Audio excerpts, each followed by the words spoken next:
Hey, welcome back on another video. This time we're going to choose some interesting endgames and sort of complex endgames. And Alex will go over this sort of an interesting plan in this endgame. I don't want to, spill the beans and give the solution away. Alex, maybe you can intro the game a little bit. Yeah, sure. So hi, everyone. So in this video, we'll be talking about positional sacrifice, and this is just one of the examples on this subject. And this game was played 10.5 years ago.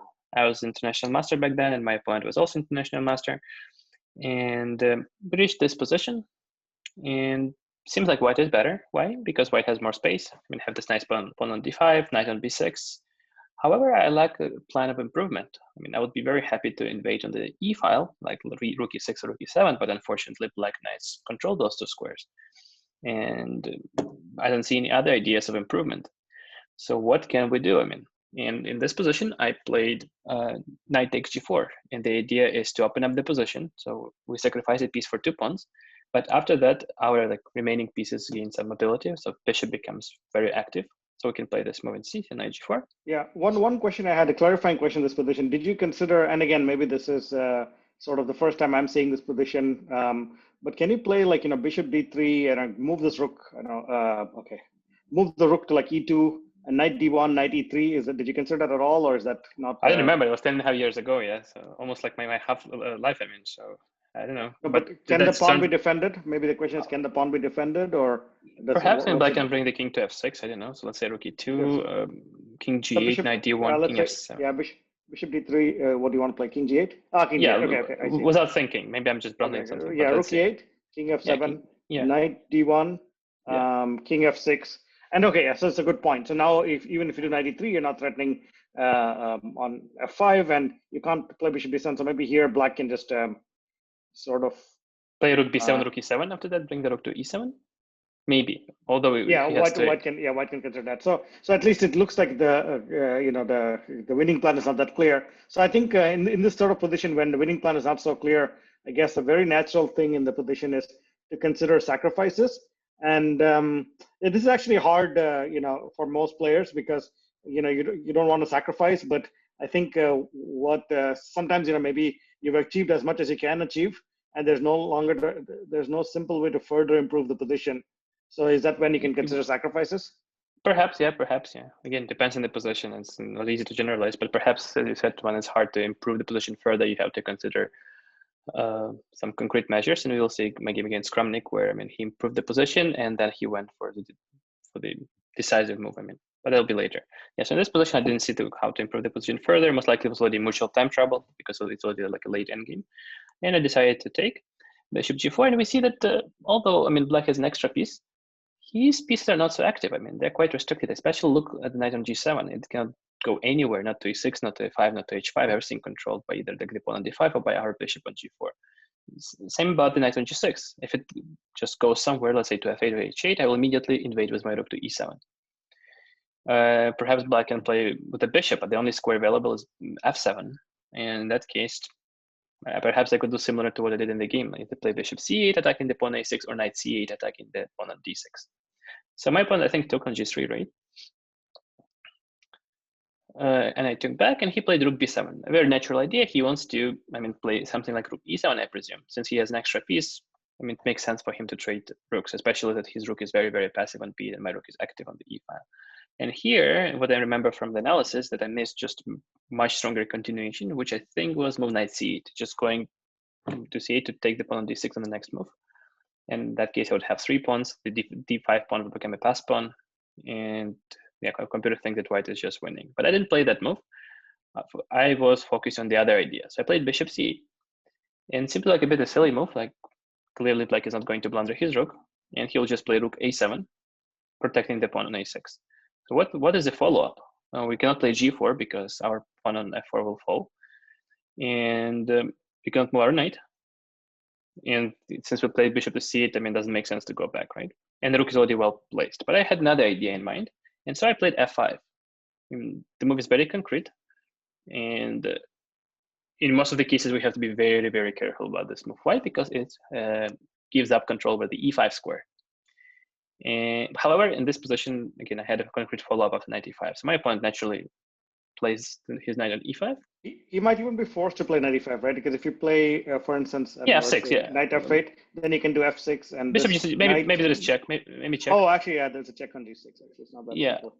Perhaps, but still, the knight f8 doesn't make sense. Even if I've just played g4, let's say, yeah, maybe let's see the position. Yeah, f6 gives up too many squares for the pieces. Unless it works, maybe I'm not it's sure. not necessary. So maybe to improve with g4. Perhaps, No, I don't know. Or maybe king c3. Yeah, maybe king c3, right? Yeah, and with with the the threat idea of that f6. Yeah, f6 and can he knight d7? I guess you could potentially take on e8 and take on d7. Or I don't know, even knight d7, bishop d7, rook e7 should be winning, I guess, in that position. So knight d7, bishop d7, rook e7. Actually, we can then put it knight d7. Yeah, actually, yeah, that's right. Yes. So and there is no bishop a4 check since our king is on c3. Yeah, so I think it's winning also. And so, but in this position, let's say bishop moves, I don't know, so some square, say bishop f7. Perhaps. Or maybe g4, I don't know, maybe even f6, knight h5, rook e7. Maybe. Okay, that's good. Yeah, that's a good. So let's see, knight h5. Knight h5 or knight e8 doesn't matter, and then rook e7. Yeah. Actually, knight e8 maybe makes the most sense. Actually, yeah. Okay, knight e8 makes sense. Yeah, maybe let's play knight e8, the best move, I think. No, rook e7. The problem is, there's this one move, rook c7, and then I think. Oh, I thought black can take. I thought no. But maybe. Black can even take. Oh, that's even possible. Actually, yeah, I didn't even consider that. Take, and then knight g6. Knight g6. I thought bishop a6, but then, yeah, I don't know. Knight e7. Bishop b7, knight c7, a6. It seems like I win the material back, and yeah. Yeah, and then move the pawn all the way to 8, and white's just a pawn up in this position with the g pawn. But maybe black can just bring the king take on g3. So I'm not sure. Maybe this is a draw. But anyways, I think from the human perspective, knight e5 just makes much more sense. Yeah, because f5 seems like a positional mistake, like a huge positional mistake. Right? But again, there was a concrete follow-up in my mind. So what do we do here? I mean, since we already played move f5, we have to be consistent. Otherwise, it'll be just a terrible decision. So rook e5, what I played. And if we look at what Leela Zero says, I think rook e5 is accepted, right? Yeah, rook e5, and yeah, in this position, I think, of course, computers are like good these days. There, it says rook e5 is the only move, but actually, it's increased its chance to 70%. And if you go back, if before we play f5, will it consider doing this, or is just taking? Okay, but I think it changed its opinion. I mean, it's after playing f5, no? Yeah, so now it's just. I think this is one of those positions where I think it doesn't want to commit yet to f5. Actually, it sees f5. It sees f5 here. But I think the evolution will grow after we play this move. Yeah, exactly. Yeah, it's one of those positions, where it grows slowly but surely. Well, actually, yeah, exactly. It's already there. So it's okay, nice. f5, now knight e5, rook e5, d e5. So it's already like plus, how many is this? 70% actually. 70%, yeah, 70% chance of winning. And so the interesting thing in this position is like white is actually a rook down. Right.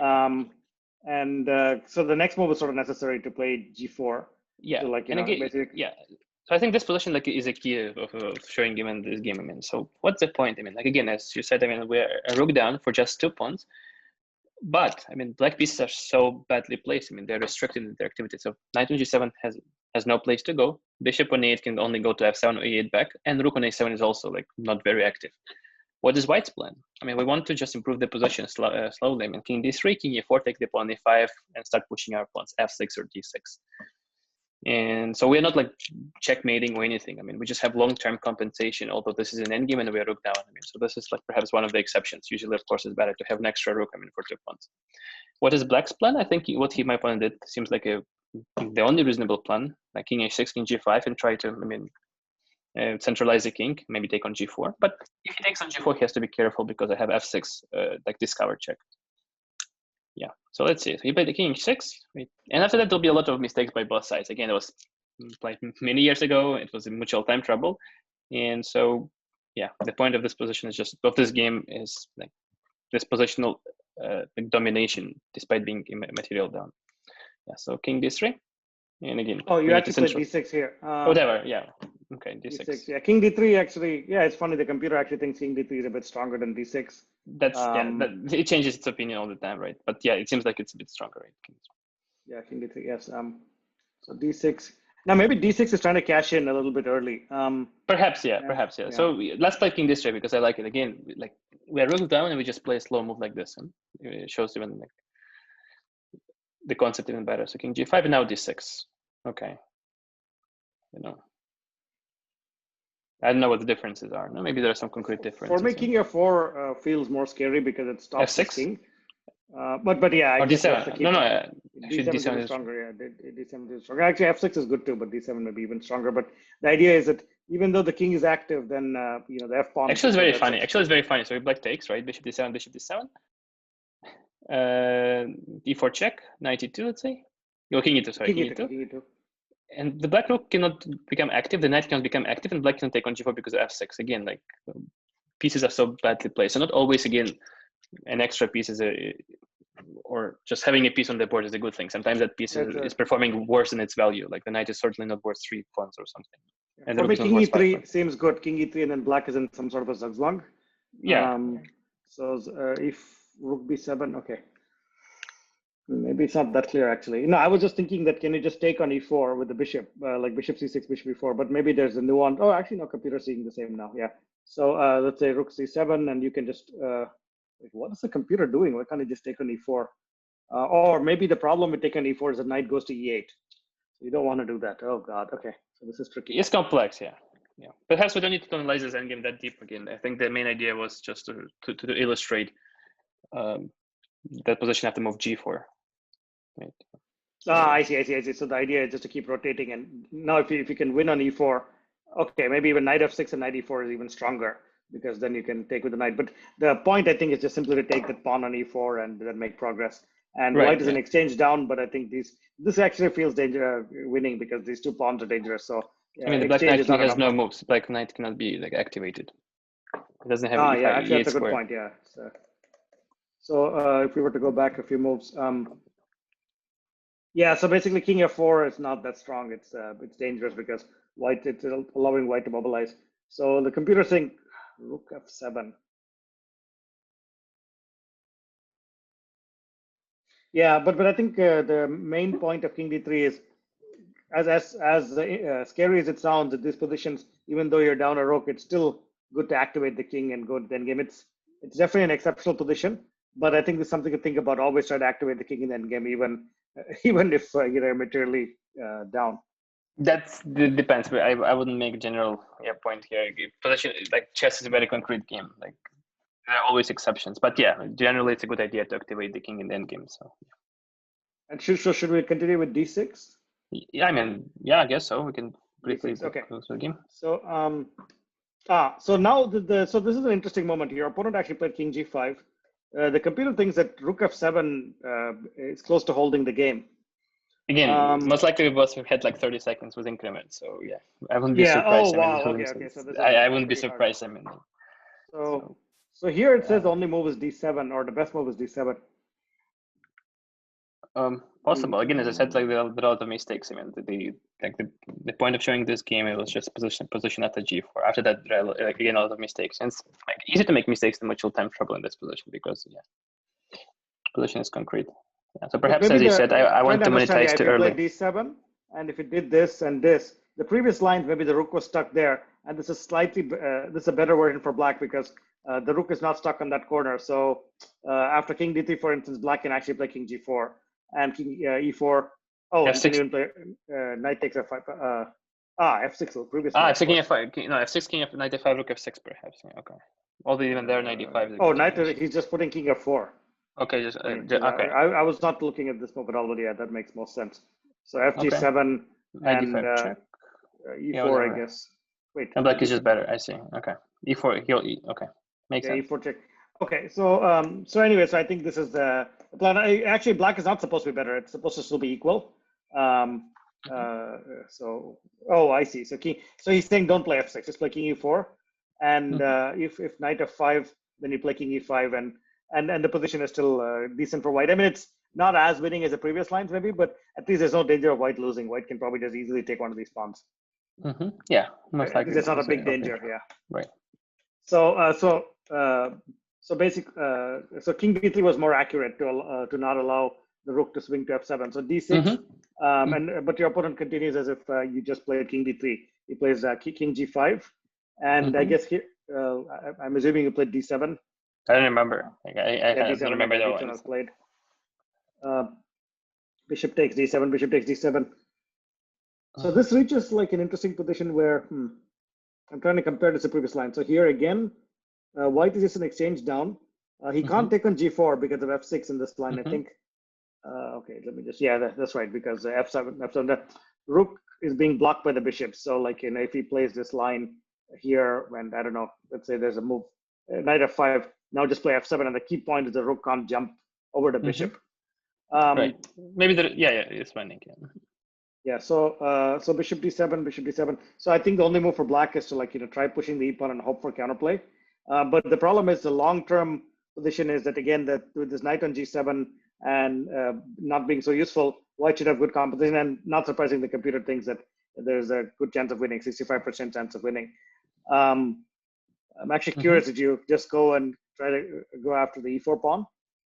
I don't remember. I need to check again. Okay, I don't remember anything. Yeah, King D2. Okay, so King D2 was played, and he played. Oh, he just gives up the pawn.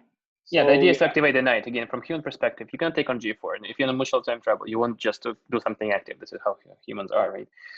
Okay, so okay. I see the idea. Finally, he finds the idea, right? So to activate his pieces, right? Yeah, this is a very nice idea. So now I come to appreciate it, and I see we took the pawn. Yes. So the idea is just to play knight e8, and I think your opponent actually played that. Yes. So the key point is like if bishop takes knight, and black says that he has an extra 2 pieces for rook, then black can play rook e7 check, king f3, and now take back and just be an exchange down for 2 pawns. Right. I assume this is what happened in the game, right, or not? Something similar, but not exactly that. Yeah. E3 here. No, it looks like it did happen. Okay, that's good. Oh wait, no, I did not. No, I did not. Sorry. Hold on. King d2 e3. Did we lose the game? What happened? Okay. Yeah, we need to check show the notation, I guess. Yeah. Maybe we should play with notation and. Yeah, let's just do that.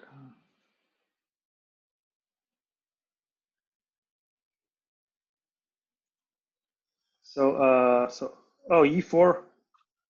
He played rook b7. He played rook b7. Okay, I see. Okay, so let's go back. So he actually played rook b7 instead of e4. Okay, so he actually played rook b7, trying to hide as much notation as possible. Okay, so he did not play this plan of activating the knight, but if he did, then I think white can. He played later. I think he played later. Maybe king d3 for check. I think this is what happened. Yeah, that's right. I remember something like this happened. Yeah, king d3, rook b8. Okay, actually not. E4, and then knight. He could have played knight e8, but he ended up playing rook h8. And now king takes e5, rook h1. Okay, so he's also still doing a natural plan, which is the rook is trying to activate the rook and check from behind. Which seems okay. Right. I mean, at least it feels like a reasonable try. Yeah, he tried to activate his most powerful piece, right, which was not doing anything on a7, b7. But his knight is still on g7, still bad, and he still cannot take on g4 because of f6 check. Yeah, it looks like you played knight d5. I guess even king d6 is playable. I don't know. Maybe I'm missing something. Yeah, maybe there's a couple of moves here, because for me, king d6 feels more natural because you're hitting the pawn, but there might be a deeper idea behind knight d5. Yeah, maybe I just want to centralize and play f6. I see the problem with king d6. The problem is there's actually no, I don't know. It's not a. Yeah, maybe it works. Maybe it works again. Don't remember. Yeah. So anyway, you played knight d5. I think I just want to centralize the knight and play f6 perhaps. Maybe f6 is a threat so that I control the f6 square with my knight. Yeah, this is another trick I've seen. Often, like when you're not sure what to do, it's good to just centralize your pieces, and I think that's what you followed here, because you probably were not scared, but concerned about your knight being in the corner. Yeah, it's too far away, right? Yeah, so I think it's just perhaps I played because of that. Yeah, so I think he played knight d8 here, right? That's why I said. I remember something like that. So eventually he has the same idea. So same idea, and I assume you took on e8. Let's see. Yeah, he did. Now rook e1 check, king d6, rook takes e8. And with white, actually, this endgame reminds me very much of this famous endgame between Edward and Emanuel Lasker, where it was, I believe it was knight and 2 pawns against a rook. Okay. And but it was like one of those crazy positions where Emanuel Lasker was able to find a nice draw. So in this position, I don't know if black can have similar heroics. Here it feels like a worse version because c5 is gone. And the f6 was not going to go, so it looks like okay. Yeah, I think it's winning, but I think I made some mistakes. He still had a chance to make it. So you can just take on c. I mean, rook, Yeah. if I take rook c8 and take on g4, I presume, right? So if I play king c5, rook c8 check, and king That's a g4. good point. Yeah, I see the problem now. So rook c8 check, and here like you want to go to b6, and maybe it's a calculation exercise on Rook whether you c4. can. I think we Rook just c4, and then yeah, I think that should be a draw. I think, yeah. And then f6, and then what's the idea? You'll go again. Oh, you can go one more down. You can try. Yeah. Okay. So basically, you have to be very precise here. Yeah. This might. Yeah. Oh, yeah. Of course, the computer finds a nice. Oh, but not king b6. It's king d4. King has to go to d4. Okay. So this position is winning if the king can go to d4. But I think f6 essentially is sort of. I think I made mistakes. I remember that there was a draw at some point. But yeah, let's Okay. say So f6. f6, king g6, king g6. And now I took. I think. Yeah, I took on c5. Okay. So at least you're stopping him from taking on g4. Here, rook c8. Okay, so it's almost similar to the previous line. King f7. The only problem is this king is more active. Interesting. So it's interesting. You have 3 pawns for exchange, but the problem is your pawns are getting blockaded. Right. It's not so easy to push them, right? And if I play c5, then my knight potentially might be hanging. For example, Yeah, like king so e6, maybe rook it's d. actually slightly better to play the line where you don't activate his king. So maybe instead of f6, of course it's very hard to see after the fact, but if you play king c5 and whatever he does, let's say I think you looked at rook c8. So then king d4. So now I think at least he can't activate his king. And if he plays king g4, I think it's just an easy win. You just play, hold on, just make sure it's an easy win. I mean, yeah, just f6, he doesn't have king f5 because of king knight e7. But again, but if king g5, in time, I think, when you're time in trouble, I think he prefers 3 pawns and knight and 2 pawns. Yeah. Yeah, exactly. But I think that's what I wanted to point out. That Lasker, Edward Lasker against Emmanuel Lasker, I'll probably just put like a link to the game in the comments. That game actually made me appreciate the fact that I'm not an expert in any of these endgames, but that endgame made me appreciate the fact that the side of the rook has more defensive chances than people previously thought. So f6, king g6, king c5. So he ended up playing here, and now king d4, now king f7. Oh god, this is complicated. So I assume he played g5 just to protect the pawn. Oh well, hold on. He has rook g8. I think I played c5 mistake. I think. Yeah. C5. I know I made my mistake. C5. Okay, so c5 still looks okay. I mean, according.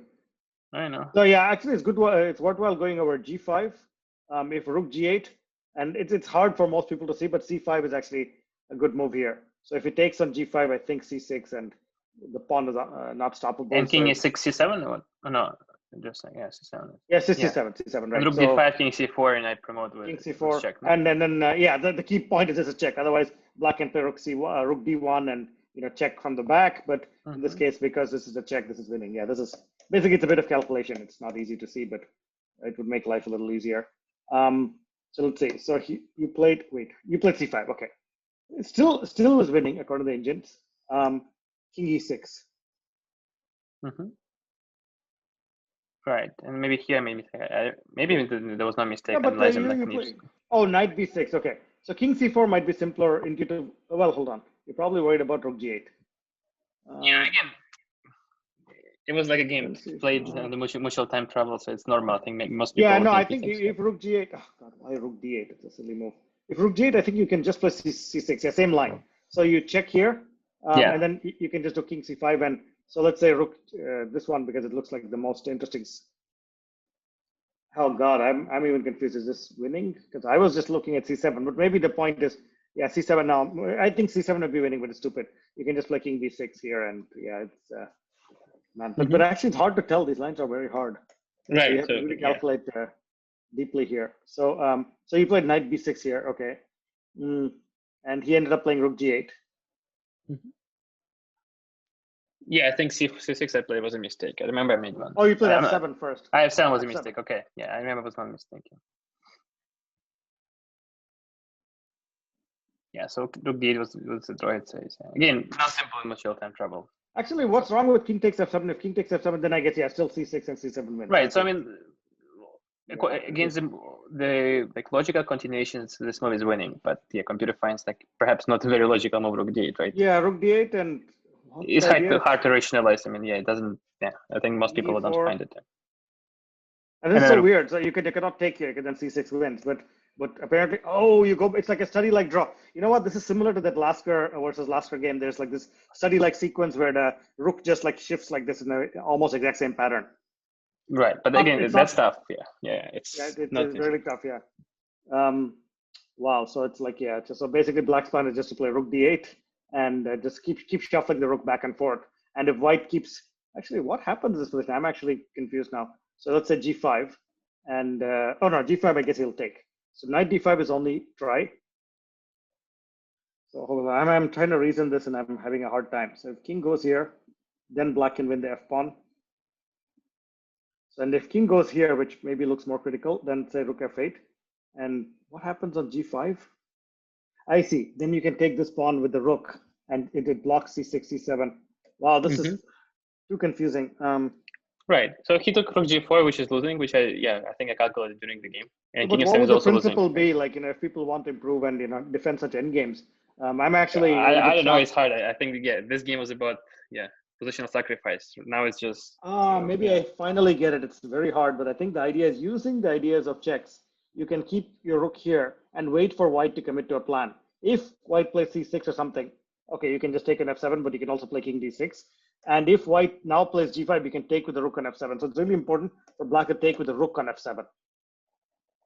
Like essentially, yeah, with this pawn on f7, black needs to take with the rook. And so the moves rook d8 and rook f8 are waiting moves. yeah. If Wow, you this take with is the king, then after c6 you don't have king d6. Yeah, that's a good point. After c6, there's no, yeah, king wants to go to d6, but if you play king e6 instead, then just c7 wins because, like, you can do checks, but he's going to queen, or white's going to queen. So, like, wherever you go, say here, you can just queen here, and, well, I mean, it's actually queen with check. Sorry, I was like going Even king crazy. c6 wins. Yeah, anything wins. Yeah, I Even want to if I make a move joke king, that if right, rook c1 check, there's knight c4, but there's none of right, that. right. Yeah, so just check. So yeah, so this is the point, that this is actually a very complex point, that this pawn on f7 needs to be taken with the rook. So that's sort of like the interesting insight. And so rook d8 is a move in the direction. He played rook g4 check, but then the problem is, I guess you played king e3, and now again the pawn on f7 cannot be taken with the rook. It has to be taken with the king, in which case the c pawn is too fast. So and that looks like that's what happened in the game. C6. Yeah, there's no way to stop c6, c7, Now it's c8, winning, queen. right? Yeah, so he tried rook g3, king d4. I guess he's trying some checks, but it's really he can't win the a5 pawn, because then you still queen. So rook, you can just do king d6. But yeah, again, the big And picture, the point of this game was much earlier, like at the very, very beginning, like f5 knight e5, which was not, I think, the best continuation I could have won earlier. Yeah, if we go to the very, very beginning. yeah, I think I'll turn off engine.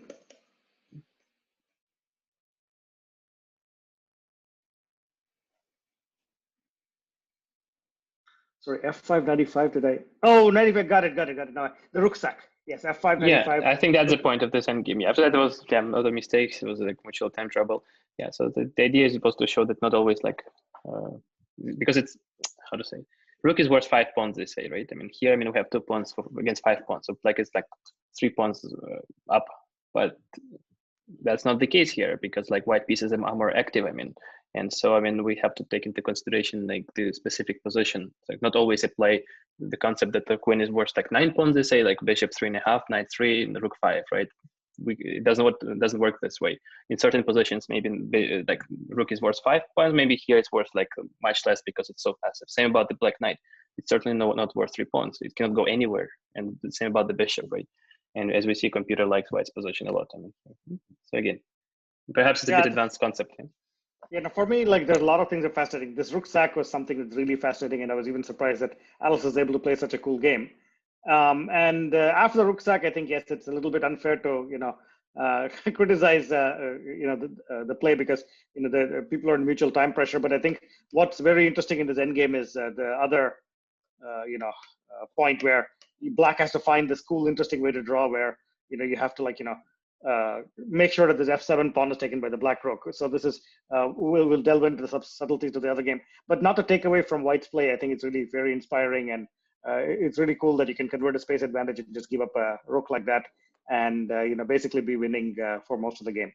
Yeah, thank you. Yeah, now let's take a look at the game against Kramnik, where yes, where that's I was crushed.